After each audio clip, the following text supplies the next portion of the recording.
that could have easily been a frustrating moment, let the next play get affected by that, and then we're kicking a field goal. But to be able to bounce back, I thought was big. Were those all your relatives chanting Mike White? Or? I don't think so, no. What is that like for you to hear that again? You heard it last year also. It's always cool. I'm not going to sit here and give you some quarterback cliche that I'm not focusing on that, which there are times I'm not, but towards the end of the game, I think it would be a lot cooler if they didn't do it while we were trying to snap the ball. But, no, I'm not going to complain too much about that. Yeah, it's kind of normal. I mean, it's a common thing around the NFL where a quarterback quiets the crowd down, but I don't think it's too often that you're...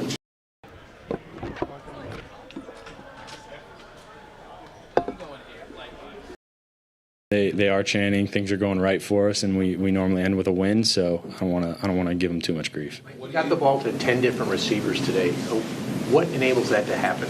I think it's just going through your progressions as a quarterback and taking what's there. It's not so much, and when you get man coverage, then you might be picky to your matchups. But it's just playing within the offense and executing the play that's called, and guys stepping up. And that just shows the confidence that those guys have and we have in them. It's not so much who, but what route. You know what I mean? Mike, how much of a quarterback's job do you think is just making everybody else better and sort of giving the ball in the right spot, getting them in the right position? I think personally the way I approach the quarterback position is being a calming presence in the huddle, especially when things aren't going well, because that's when things can start to spiral and snowball. But it's just distributing the ball and letting them be who they are.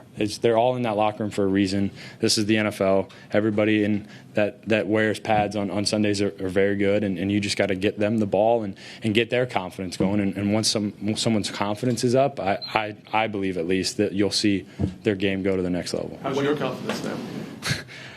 I feel good. Obviously, it was a good game for the offense, but I'll enjoy this one with my friends and family, and tomorrow turns into Minnesota prep and turn the page and keep going to where we're trying to go. Obviously, you had a very similar game last year against Cincinnati, but does this feel different just because of where the team is in the standings? Playoffs and so forth? I do think it's two different games, and every game is going to be different, but I thought today was a complete team win. Our defense did what they always do, and they dominated. They flew around the field, made big plays. We got a big pick by CJ. That's always good to have. But no, I think it was more of a complete team win. We ran the ball well when we needed to. When late in the game, we could have just kind of hung it up 21, but we kept the run game going, and guys were running hard, and it felt like a complete team win. What did you see on that second touchdown to Wilson? You threw it right over the defender, and then obviously you made the juke. Right, so I saw they were in man coverage, so the guy I needed to beat was that linebacker, and I just felt as if I could get it over him and get it to Garrett. And Garrett got open, which Garrett seems to do a lot, and then made the play when the ball was in his hand. And how about the Elijah Moore touchdown pass? It was an awesome feel by Elijah. It was an outbreaking route, but he had the feel to kind of slow up and get in that soft spot, and that was a big one. Third down in the red zone, scoring, coming out of the half, and to get it to that two-score game or whatever it was, that was big. That was a big play for Elijah. Do you feel a lot more comfortable this year as opposed to last year? Yeah, I think going out there, you have the experience to draw on from last year, but every game is its own game, and you got to play it as such. But having the experience of being out there and having the highs, having the lows as well. You can't just learn from the highs; you got to learn from the lows, and drawing upon that and just helping, using that to help you however you can. Do you have a couple more? Do you have a lot of experience playing in the rain? Yeah, growing up in Florida, we definitely get rain pretty much every day. Michael, talk about the differences between last year's Bengals game and this one.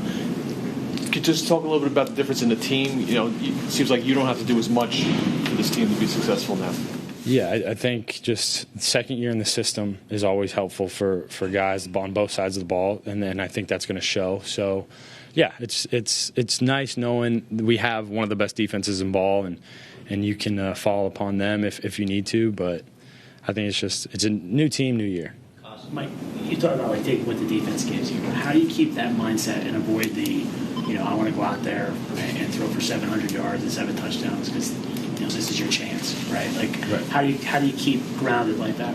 That's part of playing quarterback. That's part of handling the successes and turning the page and moving on. So I think that's where I got in trouble in the Buffalo game last year, and I learned from that. Like I said earlier, you got to learn from your lows and build upon that and just keep playing smart winning football. Thanks, Mike. Take care, Mike. Thanks, Room's guys. open.